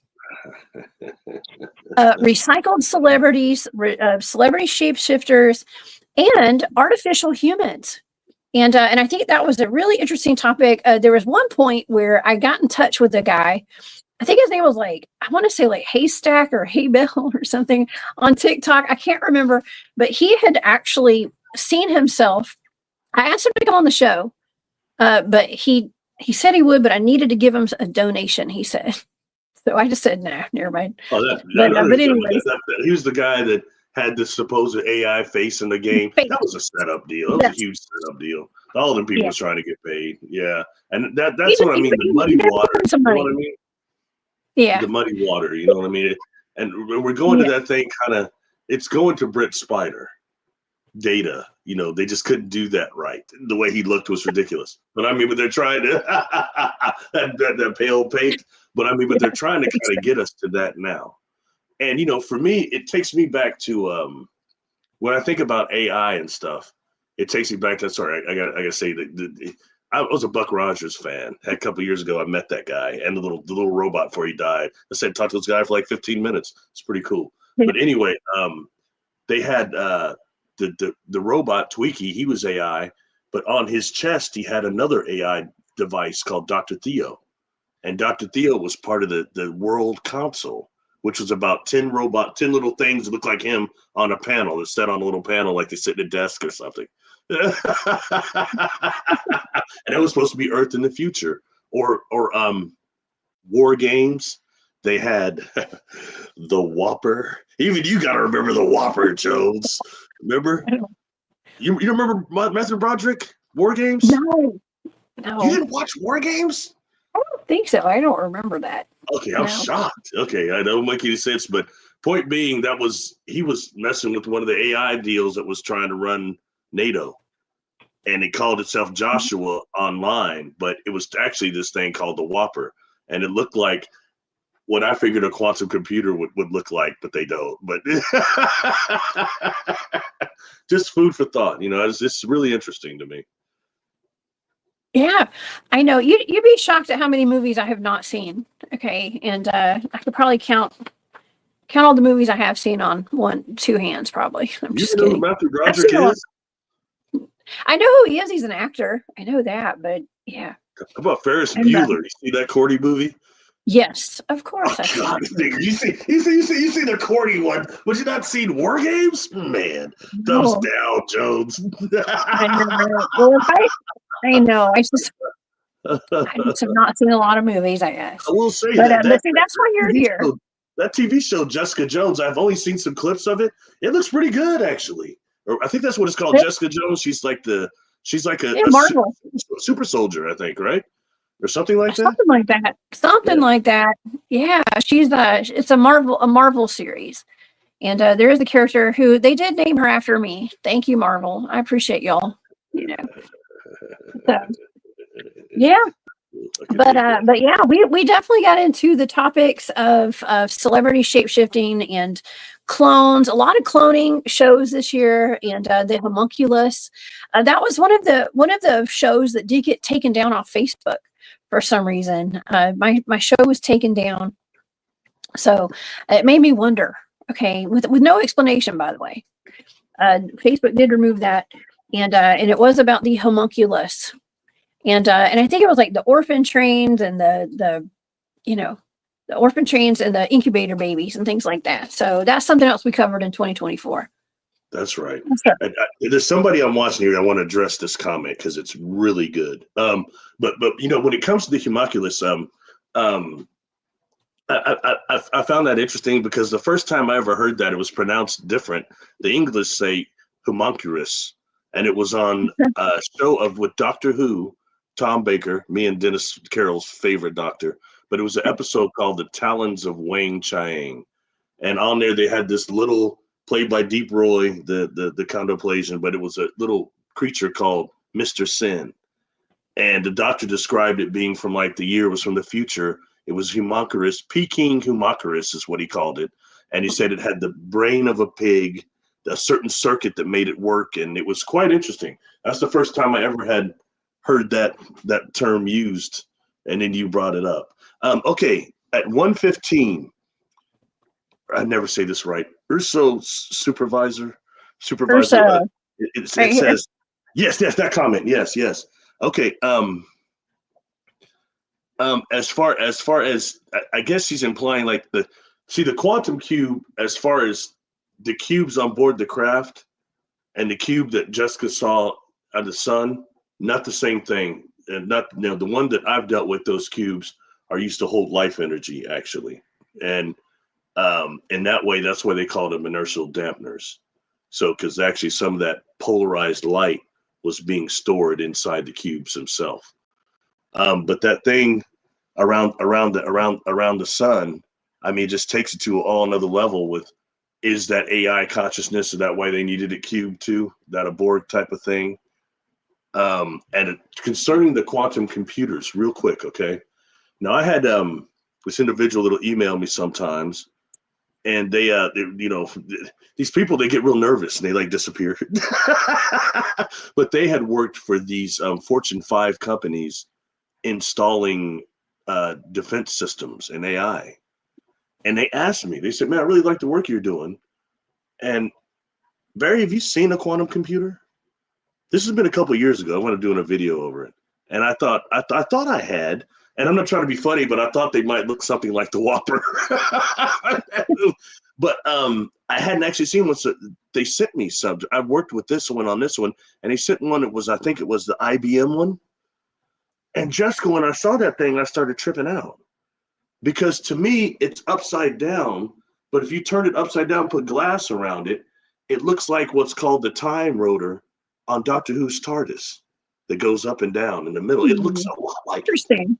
And then I started finding out more, like people like David Lewis Anderson saying that their new their quantum or their time generators were connected to these quantum computers. And then when I found it looked like that, I just found that really too abstract. You know what I mean?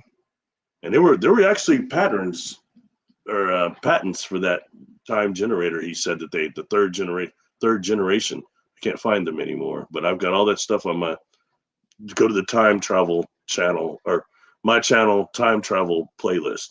All that stuff's on there. Look at the quantum.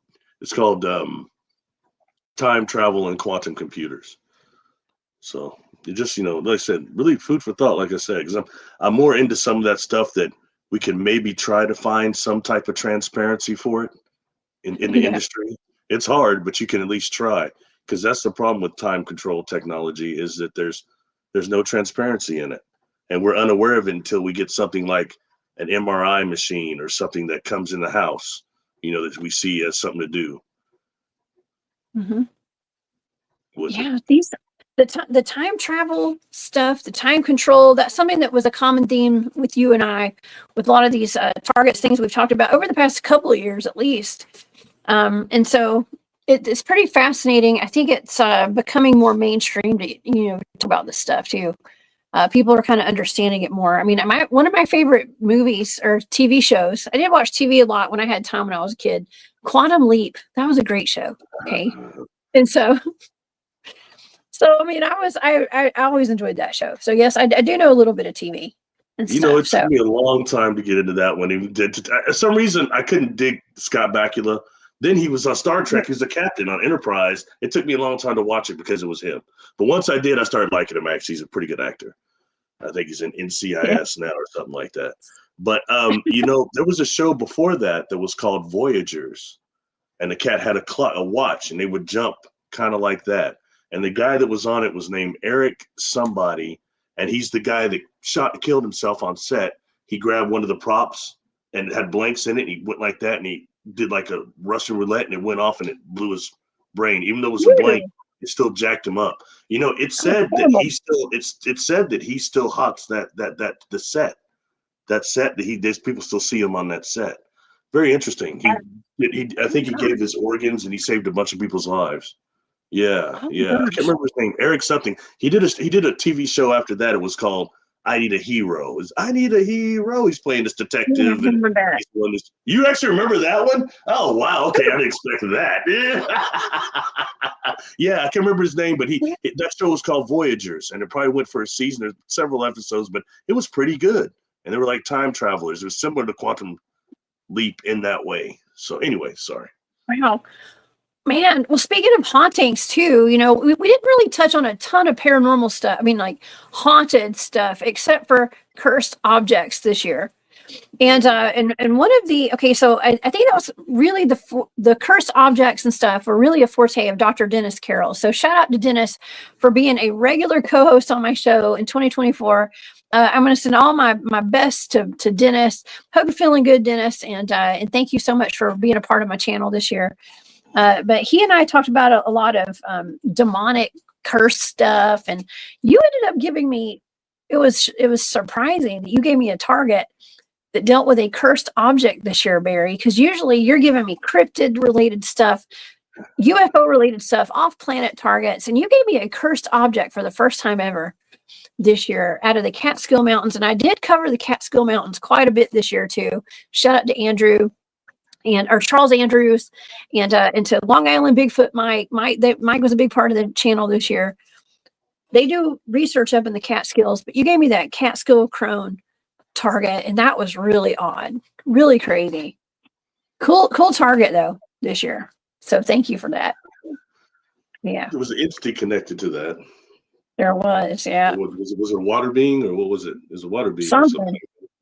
Yeah, It was something not good. yeah.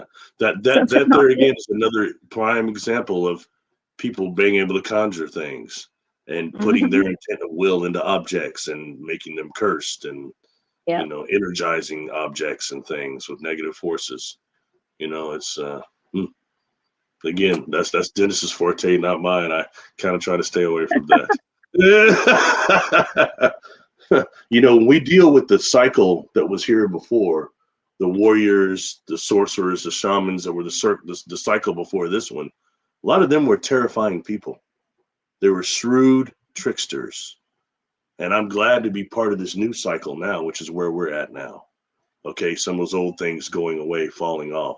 Some of these traditions that are training people to use their abilities, but they're completely devoid of love, devoid of love.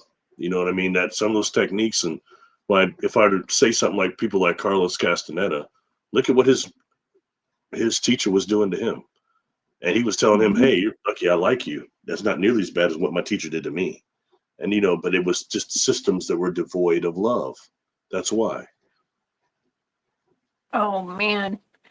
Well, this is, I'm seeing in the chat right now that some people are putting some of their most interesting episodes from this year in the chat from my channel.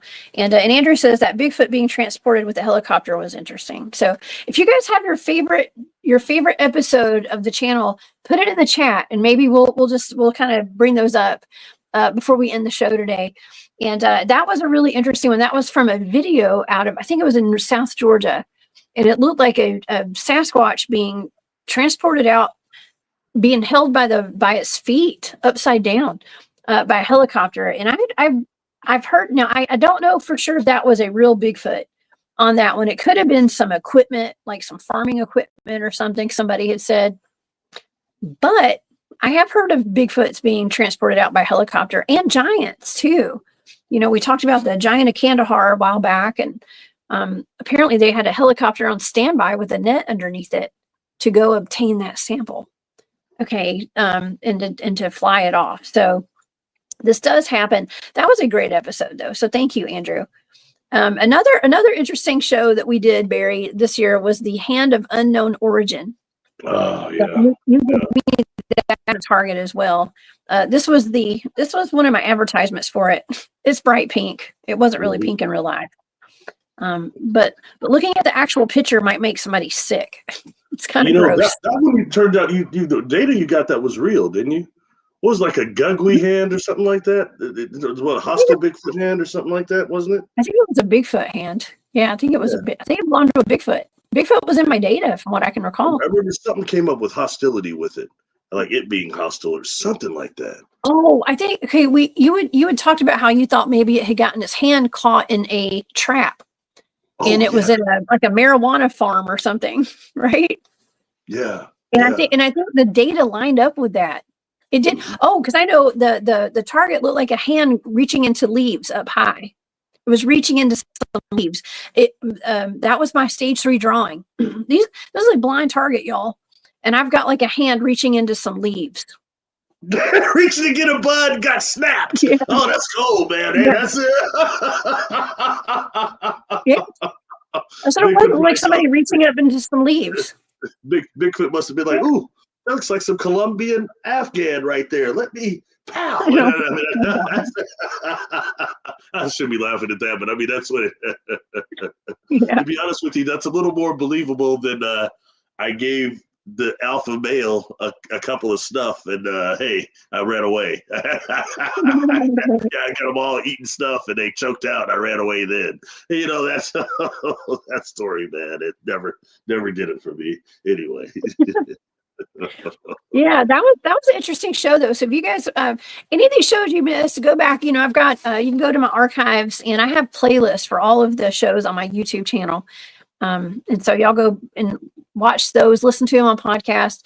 Edgar says the level 27 under is actually Area 51.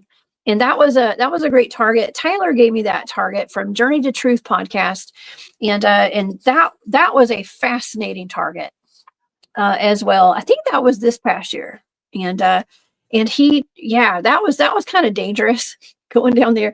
But that actually had a connection to the testimony of, I think it was like retired Lieutenant Colonel Billy Fay Woodard, who said that he was a liaison between the Lumerians, I think it was the Lumerians, and the U.S. military.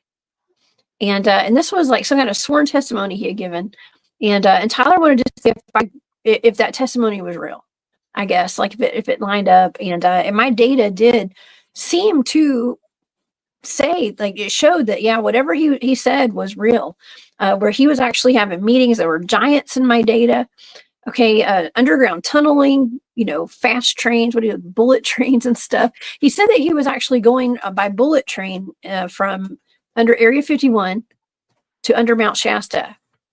And that's where the Lumerians live, apparently. And so that was a great episode too. So thank you, Edgar.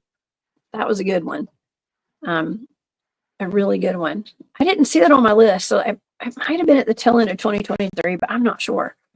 Or maybe I just missed it. Yeah, and Cryptiville's in the chat now. Mark, I was just talking about you today, and we talked about you being on the show and stuff. So thank you for being a part of the channel this past year as well. Yeah, we've had so many people that came on talking about their cryptid encounters as well. We had Jeff Townsend on, my good buddy. My good buddy and neighbor, he talked about he having a Dogman in the crosshairs. He had a Dogman in his gun sight, and something told him to do not pull that trigger, and he didn't. He couldn't pull the trigger. He wouldn't pull the trigger, he said. So that was a really cool show. Something else that I do want to mention, another really cool show that we did this year was the Billy Whack Monster. Okay, and that's out of California. That showed, okay, that Billy Whack Monster. Were you on that show with me, Barry, about the goat man that was made in the lab? I don't think so. I think you were on that one. It may have been Dennis. Somebody was on the show with me.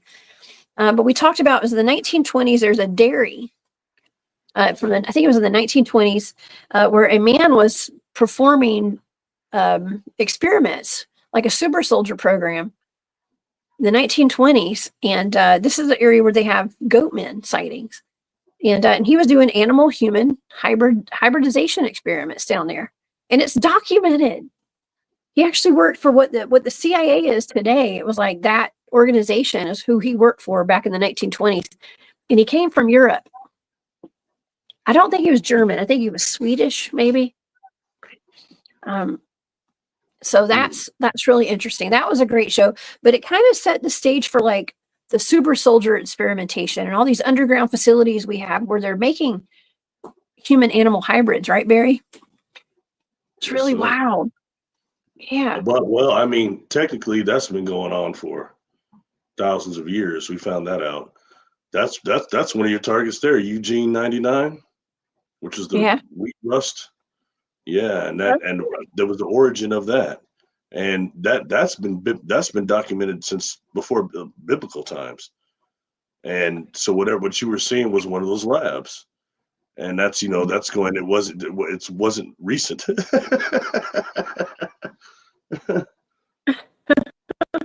Yeah.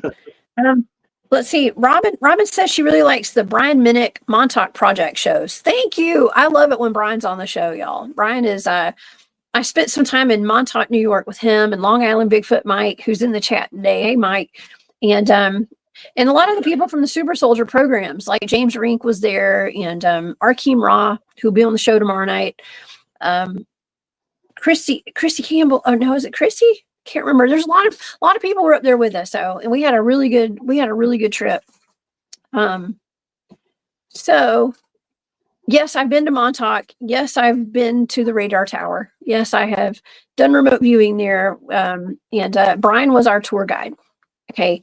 Brian was a tour guide. He knows that place like the back of his hand. Okay. And so if you ever go up to Montauk to Camp Hero, he's a person to take. He was recently on Coast to Coast AM with George Norrie, and I'm super proud of him. He did a great interview with him. So yes. And Rocky Mountain Skywatcher says all the shows are awesome. So thank you. That was very sweet as well. Yeah, I'm trying to say Robot Granny. Yeah. Thank you, Dan. Yes, Dan. I would agree. I think Robot Grandma was one of my all-time favorites, actually, too. I mean, I have a lot of favorites, but Robot Grandma was one of my favorites. And that was with Arkeem Ra. That is actually a story that really did happen. Okay, all this stuff. This was my remote viewing target. Has to do with cloning. It has to do with artificial humans, probably ETs. Okay, and kidnapping, missing children out of national parks as well. Okay, so yeah, really interesting shows. And yeah, all the episodes with Nick Sylvester. Shout out to Nick Sylvester. That's the man right there. He's always got good information. Dave says 2025 is the year of the convergence. Okay, and let's see. I'm sorry, I can't keep up with all the comments and stuff. I'm trying, y'all. So if anybody else has a favorite episode, y'all let us know. But we did go heavy on the UFO shows this year, Barry. We did, and that was good because it was the year of the UFOs, for sure. For sure. Barry, do you have your favorite show out of the whole year that we did together? Wow. Was the pyramids this year or was that last year? Or even the year before that? It was the year before that, I think. Okay, but that was a good one. Yeah. I like the pyramids one. They've all been a lot of fun, or shocking, some of them, you know what I mean? But it's always interesting because I never know what you're gonna get. And it's protected target in a way it's protected for you, but it's also I make sure it's open, not it is what it is, so it's not influenced by me. And that's always interesting because I never know what you're going to come up with. That one was good. Some of the older ones, the Mel's Hole, they just come out because they shock me a lot. The crop circle ones, that one was shocking. I was a little bit shocked by the MOA that we did just last week. That was an interesting one too. Oh yeah, the MOA. Speaking of AI, that's what you kept getting, that these were AI organic beings, which you're almost describing the Moai as types of cyborgs. And that isn't too far off from me thinking that they were also guards. All that kind of fits in and with a little bit more, And it's interesting that you remote viewed Moo, because I believe those individuals, they gave you that target based most all that on Churchwood's work. Yeah, and there's a book more about Moo than about anybody. And it was him that or was it the Explorer? But anyway, that said that when they first went to Easter Island, everything was stood up, all those moai. But when they come back 4 years later, they're almost all toppled and pushed over.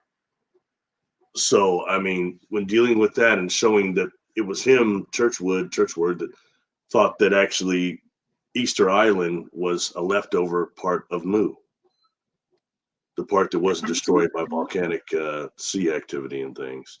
So, it's very interesting, but kind of makes sense because if it's a triangle, and if it was a pineal or pineal colony, which I think it was, for beings that were not physical or not like us anyway, you're dealing with this advanced civilizations, the different beings that were coming here from different star systems, different dimensions.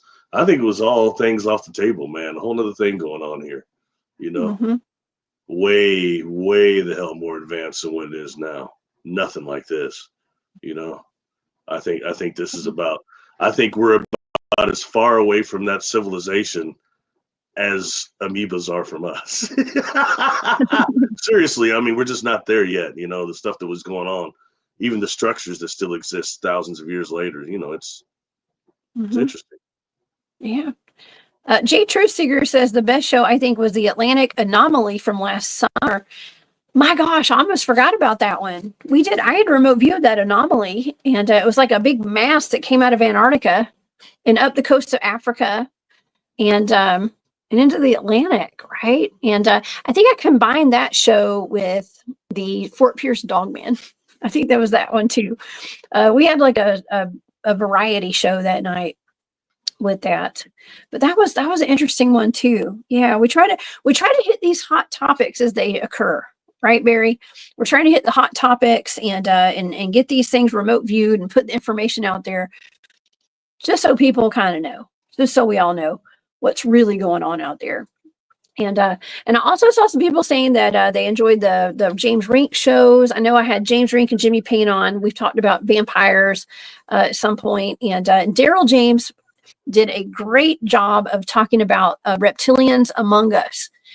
He gave his personal encounter with a reptilian while in the secret space program, several reptilians actually, and we've done a bunch of shows throughout the year on reptilians walking among us, and those slit eye pupils and stuff, and how to tell somebody's a reptilian, Barry. It's wild, man. What a year. Oh man. All right. Well, there's just too many shows to talk about. You guys, if y'all want to check out all the shows from this year, please go down my list. Just go into the archives and go check them all out. We have, this hundreds of shows. Okay. 4 a week, every single week, this entire year. We've never skipped a beat. Never didn't have 4 shows a week, basically. Or actually, I just started doing 4 shows this year. So I was doing 3 shows, and I was at Spaced Out Radio. And I'm sending all my love to Spaced Out Radio. I appreciate them having me on their channel for as long as I was there, for like 2.5 years. So, but yeah, now we're all over here on the Cryptid Hunters channel. So, and Barry's over on his channel too, Barry Littleton. You guys be sure to go check out. I can get the text to work over there. It's not easy. The whole live thing seems to be filled with pitfalls. Cool people in the chat though. I went on one day for 45 minutes and had no idea no one could hear me. And they still stay in the chat. So good people, Oh yeah. Oh yeah. We're always there to support you, Barry, for sure. And that's one thing I love about my channel is we got a lot of support here from everybody who is watching and listening in. So yeah. Well, you asked me a question. You asked me a question. I got an answer now. Okay. The one this year that we did, I thought was really good. When I gave you the light to review as a blind target, that was a good one. The light? Oh yeah, the light. I almost forgot about that. Mm-hmm. Yeah, and I did that specifically because I want to know. And that it's so interesting because it throws myself out there too. What if all the work I've done, I've been being deceived the whole time? Positive I wasn't, but what if? You know what I mean? It's still that possibility. So that's why I gave you the target, to be totally fair to those people that say something opposite. You know what I mean? What if it's true? But see, that stuff didn't hold out. That's why I stick with that a lot. You know, people giving people bad advice and things about the light, but the truth is they've not done any real work with earthbound spirits or anything else. They're just talking or saying something that they heard somebody else say. You know what I mean? That stuff gets people trapped here for like a long time. And that's serious. That means it causes suffering. And when you've done the work, I've dealt with clients that are suffering because they have earthbounds attached to them that are ruining their lives through negative behavior patterns. Okay. And then you've got the earthbound that's trapped that is suffering. You know, and when you get one of them saying, I'll ask them, why didn't you go into that light when you died? And you know, not too long ago, before I quit doing work for a few weeks, seeing people, but they're saying, well, it's because I was told it was a trick, so I didn't go into it. And I was like, well, who told you it was a trick? My church. And then it didn't take very long for me to figure out, without any psychic abilities, they're talking about satanic church. You know what I mean? So yeah, oh my God. things like that, you know, people, it's little things. We get these ideas, and then we cross over. We don't, when our body dies, these ideas stay with us. The personality continues, despite the body being gone. You know what I mean? So things like that are very important. They need to be dealt with, because ultimately, that's one thing is coming for all of us, even more than taxes. All of us, death is coming. You know, we have no time. Time is an illusion. Every moment counts. Every second counts. You know? That's why I live my life to the fullest, because I know I could be here today and gone tomorrow. Okay. And so I'm not living in fear. I'm having fun. And I hope you guys do too. And thank you, Val. Yeah, thank you guys so much for being here today. And please, y'all, hit the like button if you like the show, and share it out, and become a member of the Hunt Club, and join Barry's channel as well, and his Patreon. And I want to thank everybody for subscribing to my channel too, on YouTube and on Rumble. We did hit 12,000 subscribers this year. So that's a pretty big achievement. I know Marco's in here. He can remember when he was cheering me on to get 100 subscribers on this channel a long time ago. It was like almost 3 years. It was about 3 years ago, I guess. And so that's a lot of subscribers for me for 3 years. So I want to thank you guys so much for being on this crazy ride with me over here at the Cryptid Hunters channel. It's awesome. And so thank you. And Susan was asking how many total views. I'm not sure if you're talking about my channel or what. I have no idea. I just know we got over 12,000 subscribers now over here, and the channel's growing every day. Thank you. So yeah. So this has been awesome, Barry. Thank you so much for joining us today. Oh, thanks for having me. Yeah, for sure. It was different because it was kind of just free and open instead of the structure we always normally do. So that's cool. It was fun. Yes. It was free flowing. Yeah. Well, I figured this was just a day where everybody's just kind of chilling. Most people have this day off work. A lot of people do. And not everybody, but some people do. And I don't know. I was actually debating on whether to do a live show today or not. And so I kind of decided to do it last minute, considering we've had a sickness running through the house for the past week. So I'm glad we did. There's some nasty flu strains out right now. I'm hearing a lot about it, especially here in my town. There's people coming down. They're really, really sick, so. Yeah. Everybody make sure to wash the hands and, keep the viruses down. Well, and keep your spiritual protection up too, y'all, because it's not just all viruses. It's also on an energetic level as well. Okay. And we're getting pumped full of a lot of negativity and stuff as well. So let's try to stay on a high vibe. I know if Jane were here, she wrote down, she said, keep your vibrations high, everybody. And that's the truth. Keep your vibes high this year. I did put out a video for my Hunt Club members last night, and I was reassuring everybody, this is our year. Okay. This is our year. We're going to have a lot of good stuff that happens this year. There's also probably going to be some negative stuff in the society that's going to try to counterbalance all the high vibes we got. Okay. So just keep your head on a swivel, y'all, and stay safe out there. And Barry, you and I have a lot more work to do. Okay. Oh yeah. Right? Oh yeah. It'll be fun too, definitely. Yeah. You know, like getting even more to the nut of the nut of it all, you know, the middle part, the meat of it all. So excuse me, that's a better word. The meat of it all, you know, which is what's Yes. going on, what's happening, consciousness, what is truly behind everything, you know, and what are we? Yeah, right. Yeah, it's we're going to try to unravel and uncover some more mysteries in this world this year. And if y'all just go through the list of all the stuff that we've already covered on the channel here this year, there's no telling what we're going to cover this year. It's going to be wild. It's going to be wild. I mean, we never run out of topics, ever. I've never run out of topics for the channel. So thank everybody for being here today. Thank you guys for all the support and for the people who became members of the Hunt Club during the show today. Being Peony and Tammy Johnson and Maureen and Gus, thank you for the super sticker, and Mike Bothwell, thank you so much as well. And you guys come back and see me tomorrow night. I'll have Arkeem Raw here in the studio. I have no idea what this target is that he gave me yet, but I'm sure it's amazing. And I mean, I'm sure the whatever the target is going to probably blow our minds. Okay. But and I've also got Tyler Howell coming on the show Saturday night.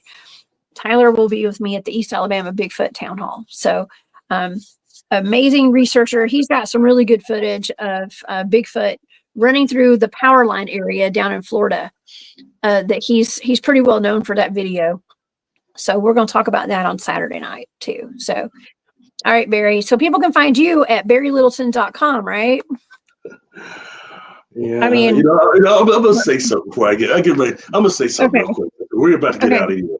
Look, I stand on the political thing, and I wouldn't engage that with you. But one thing about your boy, that when they got in, crypto went skyrocketed, and I'm deep in crypto. All right, and we've talked a lot about AI. I had a vision recently. And it was a vision concerning 3 cryptos that I saw as the 3 sisters of Oregon. And those sisters' name are Hope, Charity, and Peace, I believe. Anyway, these cryptos are AI cryptos, and they're going to move the way those mountains are, okay? That's Render, Fetch, and Near. Those are the 3 I've seen.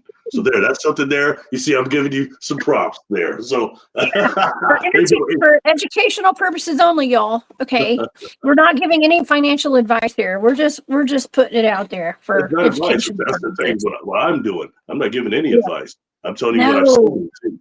Telling you what I don't give financial advice. Thank you, Barry. Mm-hmm. I know. I was just making sure that the algorithms know. I'm just saying. For you too. For information, you can find me on Barry Littleton 13 at gmail.com is my address. I'm starting to see clients again. I kind of quit a few weeks before the holidays. I just kind of deal with the holidays, and I start back up after. So also you can reach me at YouTube. I'm still on Patreon, but YouTube's a good place too. And Instagram and Facebook under Barry Littleton. Amazing. Awesome. Man, you guys go subscribe to Barry Littleton on YouTube and Patreon. And if you want any services from Barry, I'll hit him up at barrylittleton13 at gmail.com. All right. Well, you guys have a wonderful day. I hope you all enjoyed the show. And if you'd like to go back and watch any of the shows that we referenced today, please just go look in the archives over here on my channel on YouTube. All right, Barry. Well, I guess I will see you guys tomorrow night. Y'all, please go eat you some black-eyed peas and collard greens today. All right. That's what I'm going to be doing. That is a tradition. We are bringing in all the abundance. Barry, do you have traditions for New Year's Day? You chitlins too, Jones? I have, but no, not today. Not today. That's a trip. Yeah, you're from the South. I can dig that. That's what we do. I do every single New Year's Day. We got to have our black-eyed peas and collard greens. I'll be honest with you. I've never heard a Caucasian person say that before. That's normally a black thing. Just being honest. That's a trip. That's cool though. It shows you. It takes it's all types. I like it. Oh, I thought it was just a everybody thing. I didn't know. I thought everybody did that. I don't know. It's just typically I only hear ethnic people saying it. We talk about that. Collard greens, especially. Type in collard greens and Steve Harvey, and it'll come up on YouTube. He's up there eating these new collard greens things. It's that's what I'm saying. Well, I'm a country girl. Listen, I grew up on a farm and we had collards and all that. So I always get my vegetables in, but it does symbolize money, okay, and stuff. And so the more you eat, the more abundance, the more money you get this year and stuff. So go out, find you some, even if it's canned, y'all. Get some canned black eyed peas. Get some what is that brand that I like? There's like a brand that's so good. It's like Glory or something. I don't know. It's seasoned to perfection, man, out of a can. Go get you some, y'all. Go get you some and let me know how it turns out this year. Okay, because we're doing nothing but thinking positive this year and getting all the things that we deserve. All right.